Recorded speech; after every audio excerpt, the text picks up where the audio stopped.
Assalamualaikum warahmatullahi wabarakatuh. Kembali lagi bersama saya Niti Jaya di channel Albidini. Tapi sebelumnya jangan lupa subscribe, like, comment, and share. Terima kasih. Teman-teman yang dirahmati Allah, seperti biasa kita awali dengan baca Sayyidul Istighfar. A'udzubillahi minasyaitonirrajim. Bismillahirrahmanirrahim.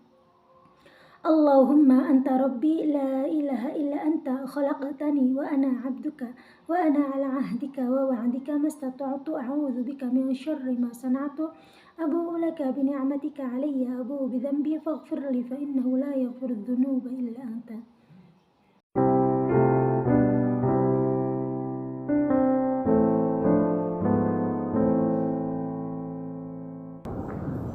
Fir'aun ini zaman Musa alaihissalam. 10 tahun Nabi Musa alaihissalam dakwahin. Wahai Fir'aun, wahai Fir'aun, wahai Fir'aun. Kau manusia biasa, kenapa kau ngaku Tuhan? Beriman kepada Allah, tetap dengan kerajaanmu. Nabi-nabi ini kalau datang, dia berdakwah, dia bukan mau ambil kerajaannya orang, enggak. Beriman kepada Allah, jalankan hukum Allah, kau tetap dengan rajamu. Pemimpin perusahaan masuk Islam, tetap dengan perusahaannya. Tapi hukum Allah diterapkan, tidak pernah Islam datang merampas apapun. Cuma keyakinannya diperbaiki. Ini ada Tuhan yang menciptakan langit dan bumi. Dan ingat, tetap kita berputar di poin yang penting nanti adalah di mana Tuhan kita Allah, kenapa tidak kelihatan dan bagaimana berhubungan dengannya. Ini pertanyaan puncak nantinya. Ini semua saya datangkan untuk mendongkrak pemahaman ke situ. Maka yang terjadi Bapak Ibu sekalian, Fir'aun ini didakwai 10 tahun oleh Nabi Musa alaihissalam. Setiap hari didakwain, tetap menolak. Saya simpulkan di akhir hidup Fir'aun pada saat dia mau meninggal, ada 3 kejadian besar merupakan tanda-tanda paling besar dari Allah SWT kepada Fir'aun. Tapi subhanallah, tekak, keras kepala, nggak mau masuk Islam, nggak mau beriman pada risalah Nabi Musa alaihissalam, maka Allah tenggelamkan sekalian. Kejadian yang memuncak adalah yang pertama, waktu Fir'aun lihat Musa alaihissalam terus mendakwai, setiap hari bertambah pengikutnya, maka dia bilang, hai Musa, saya yakin kau penyihir. Musa udah bilang, saya bukan penyihir. Tongkatmu bisa berubah jadi ular, ini mukjizat dari Allah. Tanganmu bisa mengeluarkan cahaya, karena Musa alaihissalam kalau tarik dari bawah ketiaknya, tangan kanannya keluar cahaya terang sampai silau, matanya Fir'aun bisa melihat. Tetap dia bilang itu sihir. Sebagai bukti sihir, saya akan tantang kamu dengan penyihir-penyihir saya. Baik, kalau Musa mengatakan kalau itu yang kau ambil putusan, silahkan, gitu kan? Iklankanlah di seluruh wilayah Afrika, seluruh Eropa, wilayah kekuasaannya, panggil semua penyihir yang merasa punya ilmunya paling hebat datang. Fir'aun undang. Fir'aun sudah dianggap Tuhan, datang semua dan boleh minta imbalan apa saja. Terkumpul dalam beberapa riwayat, ada yang mengatakan 1000 penyihir, ada yang mengatakan 10.000 penyihir.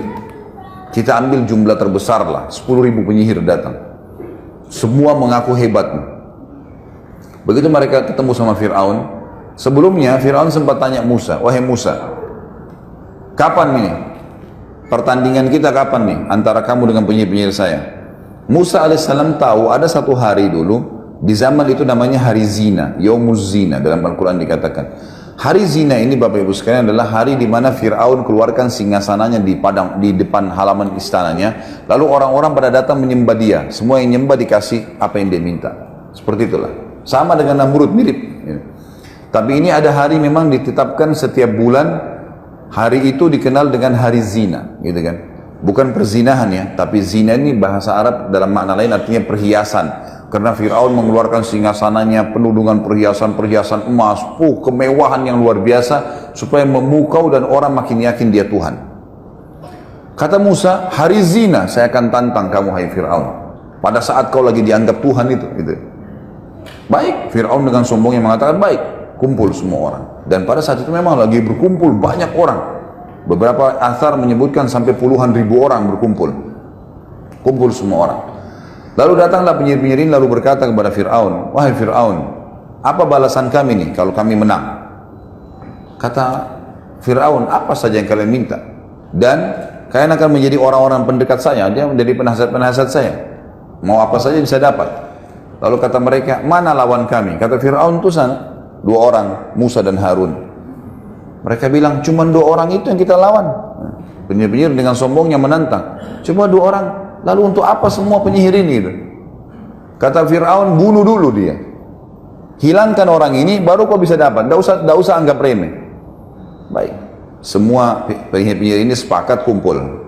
Kita nggak usah lama-lama nih, mumpung lagi ditawarkan jabatan yang tinggi, keluarin ilmu pamungkas kita saja.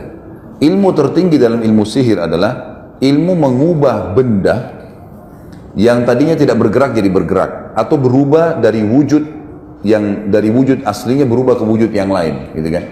Seperti misalnya tali berubah jadi ular, pohon kesannya bergerak, tidak ada suara tiba-tiba kesannya ada suara, dan seterusnya. Seperti itulah. Untuk menakut-nakuti orang, karena kalau seseorang tidak takut maka tidak akan berpengaruh semua itu.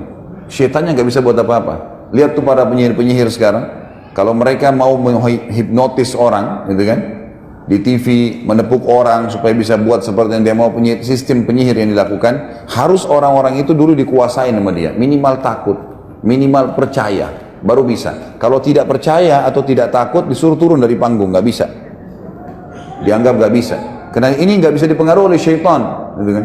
Orang kalau punya keyakinan kuat tidak bisa, gitu. Maka akhirnya penyihir-penyihir ini pun berkata, kita keluarin pamungkas ilmu bang. Apa itu? Tali-tali diubah jadi ular. 10.000 orang semua ini pegang tali, kemudian mereka lempar untuk dijadikan sebagai ular yang bergerak. Pertamanya mereka bilang pada Musa, wahai Musa, kamukah yang nunjukkan kemahiranmu dulu atau kami duluan? Kata Musa, silahkan duluan, lihatkan saja. Maka mereka pun akhirnya, kata Allah, mengubah tali-tali mereka, yukhayyalu min sihrihim annaha tas'a, mengubah dengan sihir mereka seakan-akan tali itu bergerak, berubah jadi ular dan bergerak. Maka semua orang bersorak-sorak waktu itu. Luar biasa ini kejadiannya, dan banyak puluhan ribu orang menyaksikan. Fir'aun pun dengan banggahnya duduk di singgasananya melihat kejadian tersebut. Nah, ini sudah luar biasa, 10.000 lawan 2 orang nggak mungkin. Sempat Nabi Musa alaihissalam dalam Al-Quran dikatakan fa'aujasa fi nafsi khifatan Musa. Musa alaihissalam sempat takut sejenak, sebentar, ragu nih. Lalu Jibril datang mengatakan, kulna la takhaf, kami berkata kepadanya, jangan kau takut, innaka antal ala, kau pasti menang. Wa alqi ma fi yaminika talqafu ma sana'u innama sana'u kaidu sahir wa la yuflihu sahiru haitsu ata. Yang mereka lempar yang di tangan kananmu tongkat tuh di lapangan yang sedang ada pertandingan, gitu kan? Maka pasti akan membatalkan semua sihir-sihir mereka.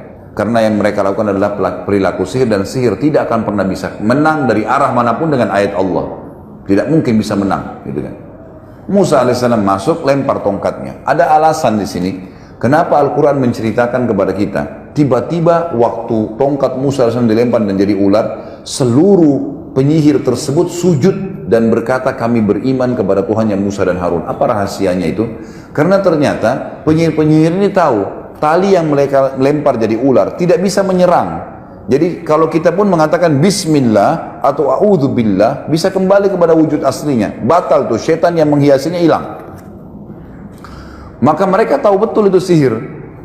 Musa alaihissalam lempar tongkatnya, berubah jadi ular besar. Mereka ular kecil, ini ular besar. Dan ularnya Musa alaihissalam jalan, lalu makan. Dimakanin satu-satu tuh ular mereka. Semua sampai ular terakhir, yang 10.000. Maka karena kejadian tersebut, kata Allah, fa'ulqiyas saharatu sujada, semua penyihir sujud tiba-tiba. Qalu amanna bi rabbi Musa wa Harun, kami beriman kepada Tuhannya Musa dan Harun, gitu kan. Ini kejadian di depan matanya Fir'aun, di depan seluruh pengikutnya pada saat itu. Berarti dikalahkan nih. Dan Musa alaihissalam sekali lagi tidak minta Fir'aun untuk tinggalkan kerajaannya, tidak. Cuma beriman sama Allah, tetap kamu raja. Gak diganggu sebenarnya. Tapi tetap kejadian ini tidak membuat Fir'aun beriman. Gak beriman. Lalu apa yang terjadi? Kita lihat kejadian besar yang kedua.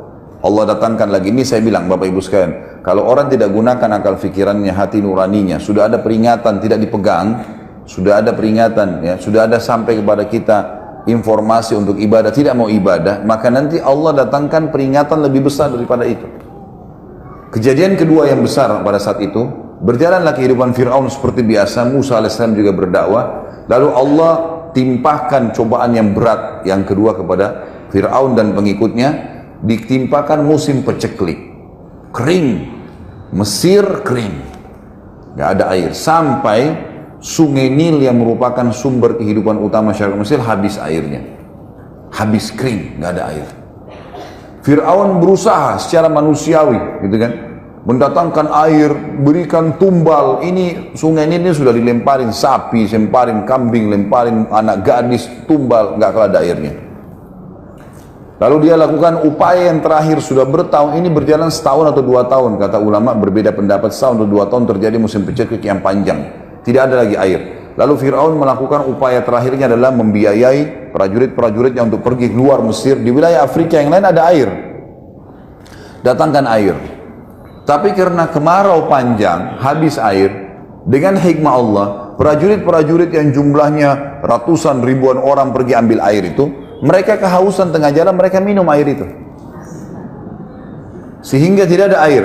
Terakhir sekali, pengawalnya Fir'aun mengatakan, nih ya Fir'aun, air tinggal ini, segelas ini.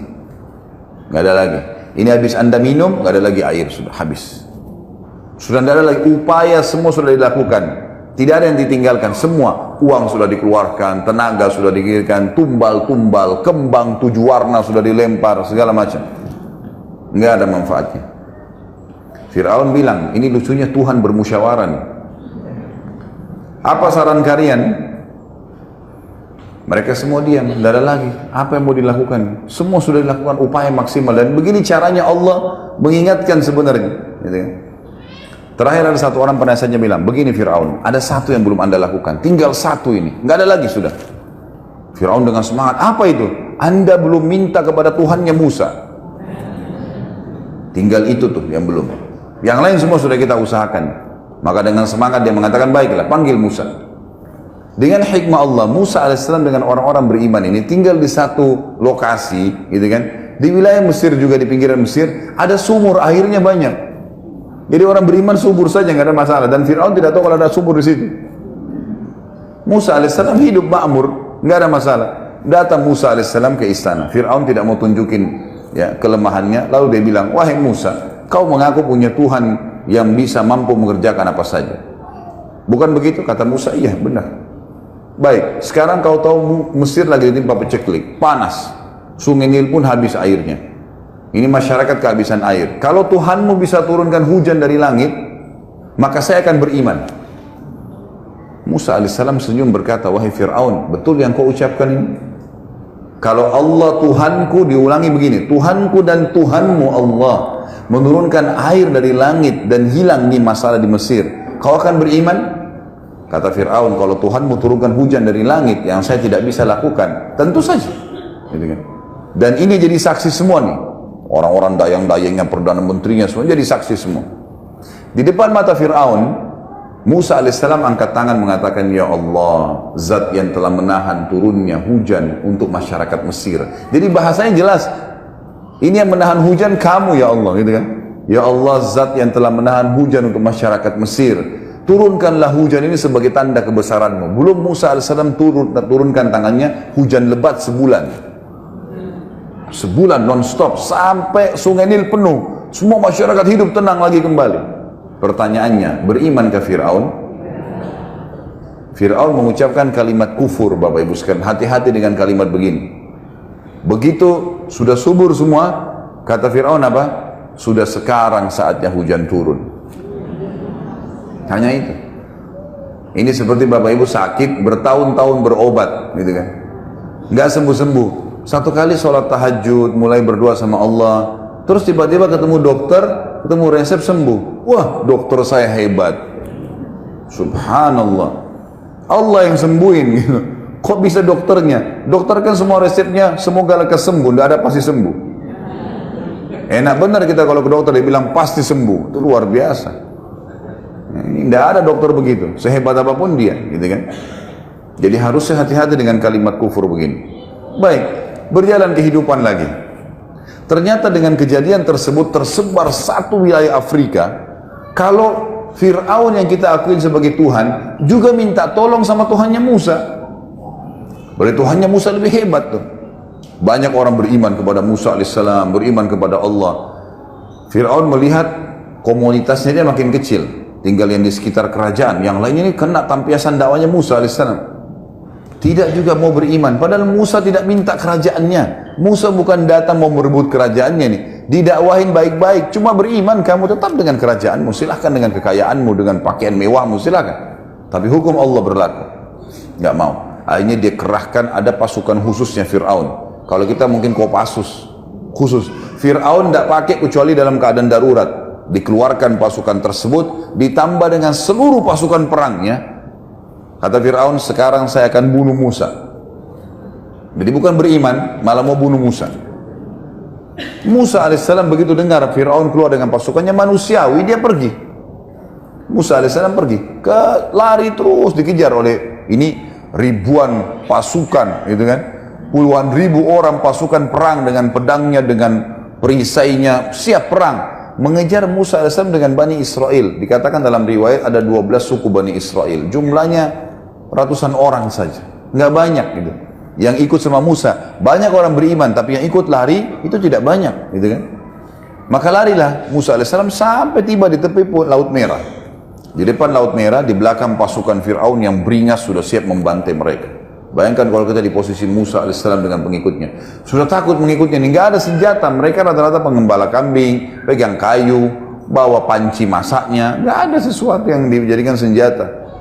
Maka dalam Al-Quran diceritakan pengikut Musa sempat mengatakan, ya Musa, inna mudrakun, kita sudah terjangkau nih. Kita akan dibantai nih. Dari sisi yang lain, Fir'aun pun berkata, waktu pasukannya sudah mengepung ya. Jadi puluhan ribu orang mengepung seperti ibaratnya di tengah-tengah ujung meja ini Musa AS dengan kelompoknya ini sudah merumun semua nih. Di belakang Musa AS Laut Merah. Kata Fir'aun, mana Musa? Tuh sana di depan, kata prajurit-prajuritnya. Allah menceritakan dari lisan Fir'aun, dia mengatakan, innahum lasyirzimatun qalilun. Oh cuman itu, gitu loh bahasanya. Sekecil itu jumlahnya, bantai aja. Dihabisin aja Musa AS. Karena dia sudah yakin dia menang, gitu kan. Dia sudah yakin ini nggak mungkin pasukan sebesar ini kalah, gitu kan? Nggak mungkin. Apalagi nggak lawan pengembala-pengembala kambing dengan baju biasa, pakai tongkat, ini pakai pedang, pakai perisai, pasukan lengkap untuk berperang. Maka kata Musa alaihissalam kepada pengikutnya, kalla inna ma'iya rabbi sayahdin. Nggak mungkin, Tuhan saya akan berikan petunjuk. Maka Jibril datang satu instruksi, tidak lebih dari itu. Musa, cambukkan tongkatmu di mulut atau di bibir dari Laut Merah. Itu saja. Tidak ada yang lain. Nggak ada informasi nanti laut akan terbelah. Nggak ada. Musa alaihissalam orang beriman. Ini contohnya Bapak Ibu sekalian. Jadi orang beriman itu patuh. Jangan. Udah tinggalin. Kerjakan. Selesai. Halal nikmatin, haram tinggalkan. Nggak usah cerewet. Jangan rewel. Kenapa begini, kenapa begitu, kenapa begini. Banyak orang rewel soalnya. Kenapa duhur sama asar 4 rakaat ya. Sama-sama siang. Kenapa nggak jam 2 aja 4 rakaat. Loh Tuhan maunya begitu. Kok kamu yang ngatur, ini aneh. Ciptaan mengatur nggak mungkin. Makhluk mengatur pencipta nggak mungkin. Maka terjadi seperti itu. Musa alaihissalam dan para nabi-nabi memberikan pelajaran kepada kita. Ibrahim tadi disuruh berdiri saja, nggak buat apa-apa. Lakukan. Disuruh sembeli anaknya, sembeli.